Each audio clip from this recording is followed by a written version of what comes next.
Hello friends, Vishnu Shalini latest review.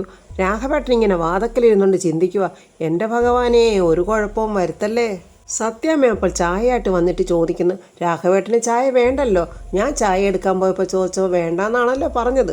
എൻ്റെ കാര്യങ്ങളൊക്കെ ഇനി ഞാൻ തന്നെ നോക്കി പഠിക്കണമല്ലോ.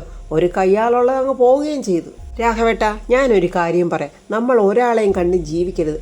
അയാൾ ഇല്ലാതെ വരുമ്പോഴാണ് നമ്മളെ നോക്കാൻ ആരുമില്ലല്ലോ എന്ന് കരുതി നമ്മൾ സങ്കടപ്പെടുന്നത്. ഒരാളുമില്ലെങ്കിലും ഞാൻ ഈ ഭൂമിയിൽ ജീവിക്കും എന്നുള്ളൊരു ഉറച്ച തീരുമാനം അങ്ങോട്ടങ്ങ് എടുക്കണമെന്നേ. ഫാമയ്ക്ക് അങ്ങനെയൊക്കെ പറയാം. ഈ പാതിചത്ത ശരീരം കൊണ്ട് ജീവിക്കുന്നവർക്കേ അതിൻ്റെ ബുദ്ധിമുട്ടൊക്കെ അറിയത്തുള്ളൂ. മൊത്തത്തിൽ ഈ വീട്ടിൽ എല്ലാവർക്കും കഷ്ടകാലം രാഘവേട്ട. അല്ലെങ്കിലൊന്ന് ഓർത്ത്, ഇത്തിരിയില്ലാത്ത ആ കുഞ്ഞിനെ നമ്മുടെ വീട്ടിൽ നിന്ന് എടുത്തോണ്ട് പോയെന്ന് ഓർക്കണം. ആരാണോ ആ കുഞ്ഞിനെ എടുത്തോണ്ട് പോയത്, അതിനൊക്കെ കൂട്ടുനിന്ന ആരാണോ, അവരെല്ലാം ഒരു ഗതിയും പരഗതിയില്ലാതെ കിടന്ന് അലയും. ഇത്രയും ചെറിയ കുഞ്ഞിനോട് പോലും ഈ കടുത്ത ദ്രോഹം ചെയ്ത് ഇവർക്ക് ദൈവം എന്ത് ശിക്ഷ കൊടുത്താലാ മതിയാകുന്നത്. രാഘവേട്ടൻ വേണ്ട ശ്വാസം പോലും എടുക്കാതെ ഞെട്ടി വിറച്ച് സത്യാമ്മയെ നോക്കി ഇങ്ങനെ കണ്ണും തള്ളിയിരിക്കുക. പിള്ളയാണെങ്കിലോ ഈ സമയത്ത് ഓട്ടോറിക്ഷയിൽ ഇങ്ങനെ നെഞ്ചുമൊക്കെ തടയി പോയിക്കൊണ്ടിരിക്കുക. ഇവനൊക്കെ വെള്ളം കിട്ടാതെ നരകിച്ചേ മരിക്കും. സത്യാമ്മ ശാപത്തോടെ ശാപം കൊടുക്കുക. രാഘവേട്ടൻ മനസ്സിൽ വിചാരിക്കുക, ദൈവമേ, ആ പിള്ള ഓട്ടോയിലാണല്ലോ പോകുന്നത്. ഓട്ടോ മറിഞ്ഞ് ഇയാളിനി ചാവുമോ? വെപ്രാളം പിടിച്ച് രാഘവേട്ടൻ പറയാം, ഫാമേ, നീ എന്തിനാ ഇങ്ങനെയൊക്കെ പ്രാകുന്നത്? ആ കൊച്ചല്ലെങ്കിലും നമുക്കൊരു ബാധ്യതയായിരുന്നു. അത് പോയല്ലോ എന്നോർത്ത് ഞാൻ സമാധാനപ്പെട്ടിരിക്കുക. രാഘവേട്ടൻ ഈ പറഞ്ഞത് പൊന്നിയോടെ നിന്ന് കേട്ടോണ്ട് നിൽക്കുക. സത്യാമ്മ അതിശയത്തോടെ രാഘവേട്ടനെ നോക്കി ചോദിക്കുക, രാഘവേട്ടൻ എങ്ങനെ ഇങ്ങനെയൊക്കെ പറയാൻ കഴിഞ്ഞു?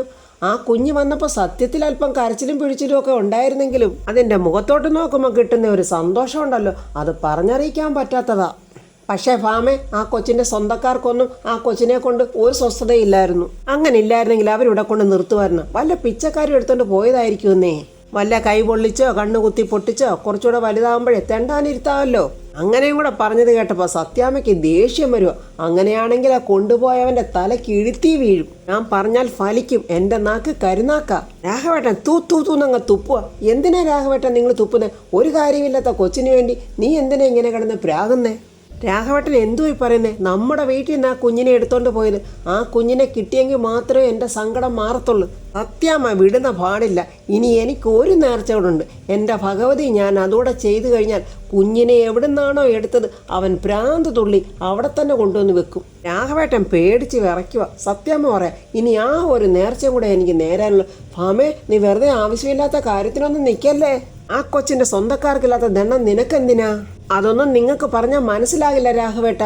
10 മാസം വയറ്റിലിട്ട് ചുവന്നുകൊണ്ട് നടന്ന കുഞ്ഞിനെ നഷ്ടപ്പെട്ടുവെന്ന് അതിൻ്റെ അമ്മയെ അറിയുമ്പോൾ ആ അമ്മയുടെ ഒരു വേദന, അത് ആ അമ്മയ്ക്ക് മാത്രമേ അറിയൂ. ആ അമ്മ മനസ്സുരുകിയൊന്ന് ശപിച്ചാലുണ്ടല്ലോ, നിന്ന നിപ്പി ഭസ്മമായി പോവും. ഈ തട്ടിക്കൊണ്ടു പോയവരും അതിൻ്റെ പിന്നിൽ നിന്ന് എല്ലാവരും. അയ്യോ ഫാമേ എന്നിങ്ങനെ രാഘവേട്ടൻ വിളിക്കുമ്പോൾ രാഘവേട്ടൻ്റെ ഫോൺ റിങ് ആകുന്നുണ്ട്. സത്യം, തൻ്റെ ഫോൺ റിങ് ആകുന്ന കണ്ടോ? നിങ്ങളാ ഫോൺ എടുക്ക്. അതിപ്പോൾ എന്നെ ആര് വിളിക്കാനാ? രാഘവേട്ടൻ ഫോൺ എടുത്തിട്ട് ഹലോ രാഘവൻ നായര എന്ന് പറഞ്ഞിട്ട് അയ്യോ എന്നൊരു ഞെട്ടൽ. ചതിച്ചോ? അയ്യോ എന്നൊക്കെ പറഞ്ഞ് വെപ്രാളം പിടിക്കുവാണ് രാഘവേട്ടൻ. എന്താ രാഘവേട്ട ചതിച്ചോ എന്ന് ചോദിച്ചേ? എന്താ രാഘവേട്ട, ആരാ വിളിച്ചത്? അതെ, നമ്മുടെ പിള്ളയ്ക്ക്. ആ പിള്ളയ്ക്ക് എന്ത് സംഭവിച്ച്? പിള്ളയ്ക്ക് ആക്സിഡൻ്റ് ആയെന്ന്. അയാൾ സഞ്ചരിച്ചിരുന്ന ഓട്ടോ മറിഞ്ഞെന്ന്. രാഘവൻ നായർ വെപ്രാളപ്പെടുകയും ശരീരം കുഴയുകയും ഒക്കെ ചെയ്യുന്നുണ്ട്. അയ്യോ രാഘവേട്ടന് ഇത് എന്താ പറ്റി? പൊന്നി, എളുപ്പം വലിക്കാനുള്ള മരുന്നിങ്ങെടുത്തോണ്ട് വാ. രാഘവേട്ട, വാ, നമുക്ക് ഹോസ്പിറ്റലിൽ പോകാം. അയ്യോ വേണ്ട, എനിക്ക് ആ വലിക്കുന്ന മരുന്ന് കിട്ടിയാൽ മതി. പൊന്നി ഇൻഹേലർ കൊണ്ടുവന്ന് കൊടുക്കുന്ന രാഘവേട്ടൻ അങ്ങനെ ഇൻഹേലർ അടിക്കുകയും ചെയ്യുന്നുണ്ട്. അയ്യോ എൻ്റെ ഭഗവാനെ, ആ പിള്ളയ്ക്ക് എന്ത് പറ്റിയോ എന്നൊക്കെ പറഞ്ഞ് പദം പറഞ്ഞ് കരയുവാണ് രാഘവേട്ടൻ. ശിവൻ നാണ്ട പോലീസ് സ്റ്റേഷൻ്റെ വാതൊക്കെ നിൽക്കുക. പെട്ടെന്ന് ശാലിനിയുടെ വണ്ടി അങ്ങോട്ട് വരുന്നുണ്ട്. ശാലിനി ഇറങ്ങി വന്നിട്ട് ശിവനോട് ചോദിക്കുന്നു, ശിവൻ എന്താ ഇവിടെ? ശിവൻ പറയുന്നു, ശാലിനി അകത്തോട്ട് ചെല്ല്. ശാലിനി അങ്ങനെ ഓടി സ്റ്റേഷനകത്തോട്ട് ചെല്ലുമ്പോൾ റസാക്ക് പെട്ടെന്ന് മേഡവും പറഞ്ഞ് എഴുന്നേൽക്കുന്നുണ്ട്. ശാലിനി നോക്കുമ്പോൾ ശാന്തയുടെ ഭർത്താവ് രാജേന്ദ്രൻ, പിന്നെ ശാരികയുടെ ഭർത്താവിൻ്റെ അമ്മാവൻ കൃഷ്ണൻകുട്ടി, ഇത്രയും പേരും അവിടെ നിൽക്കുന്നുണ്ട്. ശാന്തയെ നോക്കിയിട്ട് അതിശയത്തോടെ ശാലിനി ഇങ്ങനെ നോക്കുക. റസാക്ക് പറയാം, ഇവരൊക്കെ ആരാണെന്ന് മേഡത്തിന് അറിയാമല്ലോ, എങ്കിലും ഞാനൊന്ന് പരിചയപ്പെടുത്താം. ഒരു ചതിയുടെ കഥ, ഒരു വിശ്വാസവഞ്ചനയുടെ കഥ ഇവരിലെല്ലാവരിലും ഉണ്ട്. അതുകൊണ്ടൊന്ന് പരിചയപ്പെടുത്തി പറയുന്നതാകും അതിൻ്റെ ശരി. കൃഷ്ണൻകുട്ടിയെ പിടിച്ചിട്ട് പറയും, ഈ കഥയിലെ പ്രധാന വില്ലൻ ഇതാണ്. ഇദ്ദേഹത്തിൻ്റെ പേര് കൃഷ്ണൻകുട്ടി. ചെയ്തിരിക്കുന്ന കുരുത്തക്കേടിനെ കുറിച്ച് പറയുന്നതിന് മുമ്പ് ഇയാളുമായിട്ടുള്ള ബന്ധം ശാലിനി മേഡത്തിനൊന്ന് പറയാവോ? ഇതെൻ്റെ ചേച്ചിയുടെ ഭർത്താവിൻ്റെ അമ്മാവനാണ്. അതായത് കാണാതെ പോയ കുട്ടിയുടെ അമ്മയെ വിവാഹം കഴിച്ചിരിക്കുന്ന ആളിൻ്റെ അമ്മാവൻ. സ്വാഭാവികമായി അവരുടെ കേസ് കോടതിയിൽ നിൽക്കുന്നുമുണ്ട്. ഈ അമ്മാവന് അവരുടെ കഥയിൽ നല്ലൊരു റോളുണ്ട്. ആ റോൾ എന്താണെന്ന് മേഡത്തിന് കേൾക്കണ്ടേ? സ്വന്തം അനന്തരവന്റെ ഭാര്യയെ എന്നേക്കുമായി കൊല്ലാൻ നോക്കുക. കുട്ടിയെ തട്ടിക്കൊണ്ടുപോകുന്ന നാടകത്തിന് മുമ്പേ കുട്ടിയുടെ അമ്മയെയാണ് കൊല്ലാൻ നോക്കിയത്. അതും ശാരിയെ ചികിത്സിക്കുന്ന ഡോക്ടറെ സ്വാധീനിച്ച്. അതെന്തായിരുന്നു പറഞ്ഞു കൊടുക്കടോ എന്നും പറഞ്ഞ അലറുവാണ് റസാക്ക്. പേടിച്ചിട്ട് കൃഷ്ണൻകുട്ടി പറയോ, അന്ന് ഞാൻ ഡോക്ടറെ ചെന്ന് കണ്ടതും ശാരിയയ്ക്ക് ഒരു ഇഞ്ചക്ഷൻ കൊടുത്ത് കൊല്ലാൻ പറഞ്ഞതും അതും ഡോക്ടർക്ക് കൈമണിയായിട്ട് പൈസ കൊടുക്കാൻ ശ്രമിച്ചതും ഡോക്ടർ അവിടെ നാട്ടി പുറത്താക്കിയതും ഉള്ള കാര്യങ്ങളൊക്കെ അങ്ങോട്ട് പറയുവാണ്. എല്ലാം കേട്ടിട്ട് ശാലിനി എടോ തന്നെ ഞാൻ എന്നും പറഞ്ഞ് അടിക്കാനായിട്ട് ചെല്ലുന്നുണ്ട്. റസാക്ക് പറയാം, കഥ അതുകൊണ്ടും തീർന്നില്ല. അമ്മയെ കൊല്ലാൻ പറ്റാത്തത് കൊണ്ട് അടുത്ത ശ്രമം കുട്ടിയുടെ ജീവൻ എടുക്കുക എന്നുള്ളതായിരുന്നു. അതിനുവേണ്ടി ഇയാൾ പറഞ്ഞ കാരണമാണ് വിചിത്രം. കുട്ടി ജീവിച്ചിരുന്ന കുട്ടിയുടെ അച്ഛൻ ഇപ്പൊ ജീവിക്കുന്ന ഭാര്യയായിട്ടുള്ള ജീവിതം ശോഭനമാകില്ല എന്ന്. അവരുടെ ലൈഫ് സെറ്റിലാക്കാൻ വേണ്ടി അമ്മാവന്റെ വക ഒരു സ്നേഹക്കൊല. അതിന് കുട്ടിയെ തട്ടിക്കൊണ്ടുവരാൻ ഒരാളെയും കണ്ടെത്തി. അതിന് താണ്ട ഇയാൾ കണ്ടെത്തിയ ആളാണ് ഈ നിൽക്കുന്ന രാജേന്ദ്രൻ. പണിക്കും പോകാതെ വെള്ളമടിച്ചിട്ട് ഭാര്യയെ തല്ലിക്കൊണ്ട് നടക്കുന്ന ഇവനെ തന്നെ തിരഞ്ഞെടുക്കാൻ ഒരു കാരണമുണ്ട്. കൃഷ്ണൻകുട്ടിയുടെ ഈ തലയിലിരിക്കുന്ന തലച്ചോറ് നന്നായിട്ട് വർക്ക് ചെയ്യുന്നുണ്ടോ എന്നറിയാനൊരു കണ്ടെത്തൽ. അതിന് കാരണമാണ് ശാന്ത. ശാന്ത സങ്കടത്തോടെ ശാലിനിയെ നോക്കുന്നുണ്ട്. റസാക്ക് പറയാ, പക്ഷേ ശാന്ത ഭർത്താവിൻ്റെ ആവശ്യം മുഖവിലക്കെടുത്തില്ല. കുട്ടിയെ ആ വീട്ടിൽ നിന്ന് എടുക്കാൻ പറ്റില്ല എന്ന് തന്നെ പറഞ്ഞു. കുട്ടിയെ എടുത്തു തരാമെന്നും പറഞ്ഞ് രാജേന്ദ്രൻ കൃഷ്ണൻകുട്ടിയുടെ കയ്യിൽ നിന്ന് പൈസ വാങ്ങിച്ചിട്ടുണ്ട്. അതിനുവേണ്ടി രാജേന്ദ്രൻ ആ വീട്ടിൽ കയറി ഒരു ശ്രമം നടത്തി. അതാണ് ആദ്യം അവിടെ കയറിയ മോഷണ ശ്രമം. ശാലിനിക്കപ്പോഴാ സംഭവം ഓർമ്മ വരുന്നുണ്ട്. ഇവൻ മുഖംമൂടിയിട്ട് അകത്ത് കയറിയതും ശാലിനി അവിടെ ഫ്ലവർ വേസ് എടുത്ത് അവൻ്റെ തലയ്ക്കടിച്ചതും അവൻ അവിടെ നോടി രക്ഷപ്പെട്ടതും. ആ ശ്രമവും പരാജയപ്പെട്ടപ്പോഴാണ് രാജേന്ദ്രൻ ശാന്തയെ ഭീഷണിപ്പെടുത്തി ആ ദൗത്യം ഏർപ്പെടുത്തിയത്. അങ്ങനെ രാജേന്ദ്രൻ അവിടെ വന്ന് ജനൻ്റെ അടുത്ത് നിന്നതും ശാന്ത കുഞ്ഞിനെ കട്ടിലിൽ കിടത്തിയിട്ട് ശാന്ത എന്നിട്ട് കുഞ്ഞിനെ ഇപ്പോൾ എടുത്തു തരാൻ പറ്റില്ലെന്ന് പറഞ്ഞതും കുഞ്ഞ് ഉറങ്ങിയിട്ടില്ലെന്നൊക്കെ പറഞ്ഞിട്ട് ശാന്ത തിരിച്ചു വന്ന് കട്ടിൽ നോക്കുമ്പോൾ കുഞ്ഞിനെ കാണാനില്ല. അയ്യോ റസാക്കെ, അപ്പോൾ കുഞ്ഞിനെ ആരാ എടുത്തേ? ഇപ്പോൾ നമ്മുടെ മുന്നിൽ ഉത്തരം കിട്ടാത്ത ചോദ്യം അതാണ് മാഡം. ആ കുഞ്ഞിനെ ആരാണ് എടുത്തത്? ഇവർക്ക് ആർക്കും അതറിയില്ല. കുഞ്ഞിനെ കൊടുക്കാതെ വന്നപ്പോൾ വാങ്ങിച്ച കാശിനുള്ള തർക്കമായി. വഴിയിൽ കിടന്ന് തല്ലുകൂടിയ ഇവരെ ഞാനാണ് എന്നിങ്ങനെ റസാക്ക് പറഞ്ഞിട്ട് ശിവന്റെ മുഖത്തോട്ട് നോക്കിയിട്ട്, അല്ല ശിവനാണ് ഇവിടെ എത്തിച്ചത്. ശാലിനി ദേഷ്യത്തോടെ കൃഷ്ണൻകുട്ടിയുടെ അടുത്തോട്ട് ചെന്നിട്ട് പറയാം, ആരെ കൊന്നാലും സാരമില്ല, തനിക്ക് തൻ്റെ അനന്തരവനെ രക്ഷിക്കണം അല്ലേ? പെങ്ങളായിരിക്കും പറഞ്ഞു വിട്ടത് തള്ളയും കൊച്ചിനെയും കൊന്നാൽ മകന്റെ ജീവിതം അങ്ങ് സേഫ് ആകുമെന്ന്. അവരുടെ മകന്റെ സ്വന്തം ചോരയല്ലേ ആ കൊച്ച്. ഈ പാവമൊക്കെ നിങ്ങൾ എവിടെ കൊണ്ടുപോയി വീട്ടാന്? ശാന്ത ഇങ്ങോട്ട് പിടിച്ച് വലിച്ചിട്ട് ശാലിനി ചോദിക്കോ, ഒരുപാട് നാൾ ജീവിക്കാനുള്ള വക എൻ്റെ അമ്മ ഉണ്ടാക്കി തന്നതല്ലേ നിങ്ങൾക്ക്? ആ അമ്മയെപ്പോലെ നിങ്ങൾ ഓർത്തില്ലല്ലോ. പറ്റിപ്പോയി കുഞ്ഞ്, എന്നെ ഇതിൽ പെടുത്തിയതാ എന്നും പറഞ്ഞ് രണ്ട് കൈയെടുത്ത് തൊഴുവാണ് ശാന്ത. ഒരേ ഒരു നിമിഷത്തേക്ക് ഞാൻ എന്താണെന്ന് ഞാൻ തന്നെ മറന്നുപോയി. എന്നോട് മാപ്പാക്കണം, ഞാൻ മോടെ കാല് പിടിച്ച് അപേക്ഷിക്കുക എന്നും പറഞ്ഞ് ശാലിനിയുടെ കാലിൽ വീഴുവാണ് ശാന്ത. അതൊക്കെ കണ്ടിട്ട് രാജേന്ദ്രൻ പറയാം, എല്ലാം എൻ്റെ തെറ്റാണ്. എനിക്ക് കാശിനോടുള്ള ആർത്തി കൊണ്ട് ഞാൻ ശാന്തയെ ഭീഷണിപ്പെടുത്തി ചെയ്യിപ്പിച്ചതാണല്ല. റസാക്കെ, ഇപ്പോഴും അവശേഷിക്കുന്ന ഒരു ചോദ്യമുണ്ട്. കുഞ്ഞിനെ ആരാണ് കൊണ്ടുപോയത്? ഇവരീ പറഞ്ഞതുപോലെയൊക്കെ ആണെങ്കിൽ ആ കുഞ്ഞിപ്പോഴി ഭൂമിയിൽ ജീവനോടെ ഉണ്ടാകുമോ?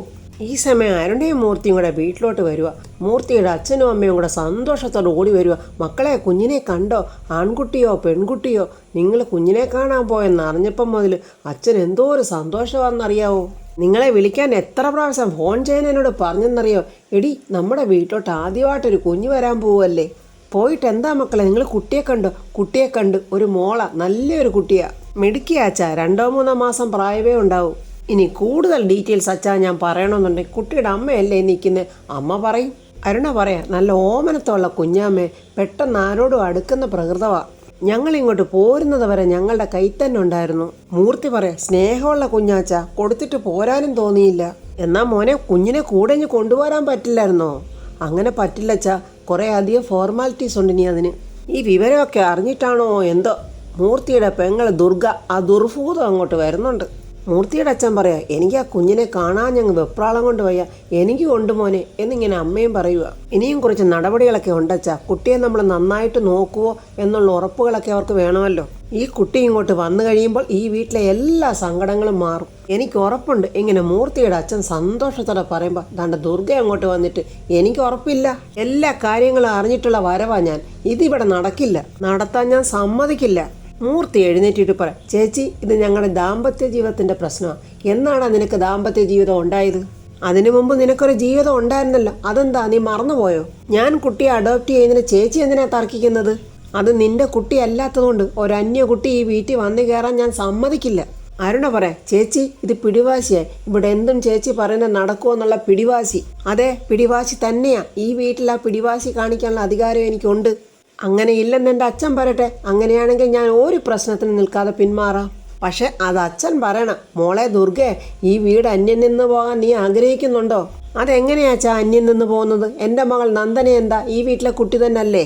മൂർത്തിയുടെ അമ്മ പറയാം, മോളെ നന്ദന ഈ വീട്ടിലേന്നല്ല, ഈ കുടുംബത്തിലെ കുട്ടിയാണ്. നമ്മുടെ കുടുംബത്തിലെ കുട്ടിയാണെന്ന് പറ. ഈ വീട്ടിലെ കുട്ടിയാകണമെങ്കിൽ ഈ വീട്ടിൽ താമസിക്കുന്ന മൂർത്തിയുടെ മകളാകണം, അല്ലെങ്കിൽ മൂർത്തിയുടെ മക്കളാണ്. അതെ, ആകണം. ആയിക്കോട്ടെ, മൂർത്തിക്ക് കുട്ടികൾ ഉണ്ടാകുവാണെങ്കിൽ ഞാൻ ഈ പ്രശ്നങ്ങളൊന്നും ചൂണ്ടിക്കാണിക്കില്ല. മൂർത്തി ധൈര്യത്തോടെ പറ, ഞങ്ങൾക്ക് എന്തായാലും ആ കുട്ടിയെ ദത്തെടുക്കാതിരിക്കാൻ പറ്റില്ല. എങ്കിൽ ആ കുട്ടിയെ ഈ വീട്ടിലോട്ട് കൊണ്ടുവരാൻ ഞാൻ സമ്മതിക്കത്തതുമില്ല. എൻ്റെ കുടുംബത്തെ ബാധിക്കുന്ന കാര്യം, അതുകൊണ്ട് എന്നെ കൊണ്ട് ചെയ്യാൻ പറ്റുന്നതൊക്കെ ഞാൻ ചെയ്യും. ഇനി എന്നെ എതിർത്തോണ്ട് മുന്നോട്ട് പോകാനാണ് ഉദ്ദേശമെങ്കിൽ എന്താ ഞാൻ ചെയ്യാൻ പോകുന്ന അപ്പം കാണാം എന്നൊക്കെ പറഞ്ഞ് കുറച്ച് ചാടിയിട്ട് ആ മൂശാട്ടെ അങ്ങ് പോയി. മൂർത്തി ചോദിക്കുക, അച്ഛനെങ്കിലും ഒന്ന് പറഞ്ഞു മനസ്സിലാക്കാൻ വയ്യേ? അവളുടെ സ്വഭാവം നിനക്കറിയാവുന്നതല്ലേ മോനെ? ഞാനിനി എന്തു പറയാനാ? അരുണെ ആകെ സങ്കടത്തിൽ നിൽക്കുക. ഓപ്പറേഷനൊക്കെ കഴിഞ്ഞ് ശാരികയ്ക്ക് ബോധമൊക്കെ വീണെന്ന് തോന്നുന്നു. ഡോക്ടറെ അടുത്ത് ശാലിനിയും ശിവനും ഇരിക്കുക. ഡോക്ടർ ചോദിക്കുന്നുണ്ട്, ശാലിനി ഇവിടെ ഉണ്ടായിരുന്നു? കുറച്ച് അത്യാവശ്യ കാര്യങ്ങളുണ്ടായിരുന്നു, അത് കഴിഞ്ഞ് ഞാനിങ്ങ് പോന്നു എന്നിങ്ങനെ ശാലിനിയും പറയുന്നു. ഓപ്പറേഷൻ ഓക്കെ ആണെങ്കിലും ശാരികയുടെ ആരോഗ്യനിലയിൽ പ്രശ്നമുണ്ട്. ബ്ലഡ് പ്രഷർ കൂട്ടരുത്, മനസ്സിന് വിഷമമുണ്ടാക്കുന്ന ഒരു വാചകം പോലും പറയരുത്. പോസിറ്റീവായുള്ള കാര്യങ്ങൾ മാത്രം പറയാം. മനസ്സ് തളർത്തുന്നതും സങ്കടം വരുന്നതുമായിട്ടുള്ള ഒരു കാര്യവും പറയരുത്. എന്തെങ്കിലും കാരണത്താൽ ശാരിക മാനസികമായി തകർന്നാൽ അത് പിന്നെ ശാരികയുടെ ജീവന് തന്നെ ആപത്തായി മാറും. ഞാൻ പറയുന്നതൊക്കെ ശാലിനിക്ക് മനസ്സിലാകുന്നുണ്ടല്ലോ? ഉണ്ട്. ഇപ്പം തന്നെ ശാരിക ഒരു അർത്ഥ അബോധാവസ്ഥയിലാണ്. ഞങ്ങൾക്ക് പകുതി കാര്യങ്ങളെ ചെയ്യാൻ പറ്റൂ, ബാക്കി പകുതി ഇനി നിങ്ങളുടെ കയ്യിലാണ്. എപ്പോഴും സന്തോഷവതിയായി ഇരിക്കാനുള്ള കാര്യങ്ങൾ നിങ്ങൾ ഒരുക്കി കൊടുക്കുക. ഓക്കെ പ്രിയ, ഞാൻ അതുപോലെ തന്നെ ചെയ്യാം എന്നിങ്ങനെ ശാലിനിയും പറയുവാണ്. ശിവൻ ശാലിനിയോട് പറയാം, ഡോക്ടർ പറഞ്ഞതനുസരിച്ചാണെങ്കിൽ മോള് നഷ്ടപ്പെട്ട കാര്യം ശാരികയെ അറിയിക്കാനേ പറ്റില്ല. അതൊരു വലിയ ഉത്തരവാദിത്വം തന്നെ. ഞാൻ എന്തായാലും ചേച്ചിയെ ഒന്ന് കാണട്ടെ. മോൾ എവിടെയെന്ന് ചോദിച്ചാൽ അതെന്തെങ്കിലും കള്ളം പറയണം ശിവ. ഡോക്ടർ പറഞ്ഞതനുസരിച്ച് ചേച്ചിക്ക് ഇതൊന്നും താങ്ങാനുള്ള കരുത്ത് കാണില്ല. സത്യം ഉള്ളിൽ വെച്ചുകൊണ്ട് മറ്റൊരു നാടകം കളിക്കണം, അല്ലാതെ വേറൊരു മാർഗമില്ലല്ലോ. ശാലിനി അങ്ങനെ ശാരിയെ കാണാൻ ചെല്ലുമ്പോൾ ശാരിക ചോദിക്കുന്ന ഇതാ, നീ മോളെ കൊണ്ടുവന്നില്ലേ? നീ പറഞ്ഞില്ലേ ഓപ്പറേഷൻ കഴിഞ്ഞ് എന്നെ കാണാൻ വരുമ്പോൾ മോളെ കൊണ്ടുവരാമെന്ന്? അത് ഡോക്ടർ പറഞ്ഞു ചേച്ചി, ഇപ്പോൾ കൊണ്ടുവരണ്ടാന്ന്. കഷ്ടമുണ്ട് ശാലിനി, ഞാൻ എൻ്റെ മോളെ കാണാൻ എന്തും വേണ്ടി കൊതിച്ചിരിക്കുമായിരുന്നെന്നോ. ചേച്ചിയുടെ വിഷമം എനിക്ക് അറിയാം ചേച്ചി, പക്ഷെ ഡോക്ടർ അങ്ങനെ പറയുമ്പോൾ ഞാൻ എന്ത് ചെയ്യാനാ? ഒരു തരത്തിലുള്ള സങ്കടവും ശാരിയേച്ചിക്ക് ഇപ്പോൾ ഉണ്ടാകരുത്. അവരത്രയധികം കെയർ ചെയ്താ ചേച്ചിയെ നോക്കുന്നത്. മോളെ കാണുമ്പോൾ സങ്കടമല്ലല്ലോ ശാലിനി ഉണ്ടാകുന്നത്, സന്തോഷമല്ലേ അത് ചേച്ചി? മോളെ കാണുമ്പോൾ ചേച്ചിക്ക് മോളെ എടുക്കാൻ പറ്റുന്നില്ലല്ലോ എന്നുള്ള സങ്കടം വരില്ലേ? അതുകൊണ്ടാണ് ഡോക്ടർ പറഞ്ഞു ചേച്ചിക്ക് അസുഖമൊക്കെ മാറിയിട്ട് കുഞ്ഞിനെ ലാളിക്കാൻ പറ്റുന്ന സമയത്ത് കുഞ്ഞിനെ കൈ കൊടുത്താൽ മതിയെന്ന്. അതെപ്പോഴാണ് ശാലിനി? ഞാൻ ചാകുമ്പോഴോ? എൻ്റെ ജീവിതം ഈ ഹോസ്പിറ്റൽ ബെഡിൽ തന്നെ തീരുവെന്നാണ് എനിക്ക് തോന്നുന്നത്. കരഞ്ഞുകൊണ്ട് ശാരിക പറയും, എനിക്ക് എല്ലാവരും നഷ്ടപ്പെടും, എൻ്റെ മോളും എന്നെ വിട്ടുപോകും. അങ്ങനത്തെ ഒരു ശപിക്കപ്പെട്ട ഒരു ജന്മമാണ് എൻ്റെത്. അങ്ങനെ ഒന്നും പറയാതെ ചേച്ചി, ഞങ്ങളൊക്കെ പിന്നെ എന്തിനായി കഷ്ടപ്പെടുന്നത്? ചേച്ചി ഒരു നല്ലൊരു ജീവിതം നയിക്കുന്നത് കാണാൻ വേണ്ടിയല്ലേ? നമുക്ക് പ്രാർത്ഥിക്കാം. ഇത്രയും നാളും നമ്മളെ നോക്കിയ സർവേശ്വരന് അത്ര പെട്ടെന്നൊന്നും നമ്മളെ കൈവിടാനാവില്ല. ശാലിനി, ഇനിയിപ്പോൾ അടുത്ത ദിവസമെങ്കിലും എനിക്ക് എൻ്റെ കുഞ്ഞിനെ ഒന്ന് കാണാൻ പറ്റുമോ? ചേച്ചി, ഇതൊരു ഹോസ്പിറ്റലല്ലേ, കുഞ്ഞിന് എന്തെങ്കിലും ഒരു ഇൻഫെക്ഷനോ മറ്റോ വന്നാലോ? ഒരുപാട് പ്രതിസന്ധികൾ തരണം ചെയ്ത് കിട്ടിയ കുഞ്ഞല്ലേ, അതുകൊണ്ടാണ് ചേച്ചി ഞാൻ ഇതിനൊരു തടസ്സം നിൽക്കുന്നത്. ശാലിനി, എൻ്റെ കുഞ്ഞിനെ എനിക്കൊന്ന് കണ്ടാൽ മാത്രം മതി, അപ്പം തന്നെ നീ കൊണ്ടുപോയിക്കോ. ശാലിനി എന്തു പറയണമെന്നറിയാതെ ഹൃദയം പൊട്ടി വിങ്ങി വിഷമം പുറത്ത് കാണിക്കാതെ ശാലിനി ഇങ്ങനെ കടിച്ചു പിടിച്ച് നിൽക്കുക. എന്താ ശാലിനി നീ ഒന്നും മിണ്ടാ നിൽക്കുന്നേ? ശാലിനി കണ്ണ് നിറഞ്ഞുകൊണ്ടിങ്ങനെ ശാരികയെ നോക്കുന്നുണ്ട്. അപ്പോൾ ഫ്രണ്ട്സ്, നീ എന്തായിരിക്കും ശാരിക ഈ കുഞ്ഞിനെക്കുറിച്ച് എങ്ങനെങ്കിലും അറിയുമോ? ശാരിക ഈ കുഞ്ഞ് നഷ്ടപ്പെട്ടു എന്നറിഞ്ഞാൽ തീർച്ചയായിട്ടും ശാരിക പറഞ്ഞതുപോലെ ശാരികയുടെ ജീവിതം ആ ഹോസ്പിറ്റൽ ബെഡിൽ തന്നെ തീരും. പിള്ളയ്ക്ക് ആക്സിഡൻ്റ് ആയതറിഞ്ഞ് രാഘവേട്ടൻ തന്നെ പേടിച്ചിട്ട് ആ സത്യങ്ങളൊക്കെ ശാലിനിയോടോ പോലീസുകാരോടോ പറയുമോ?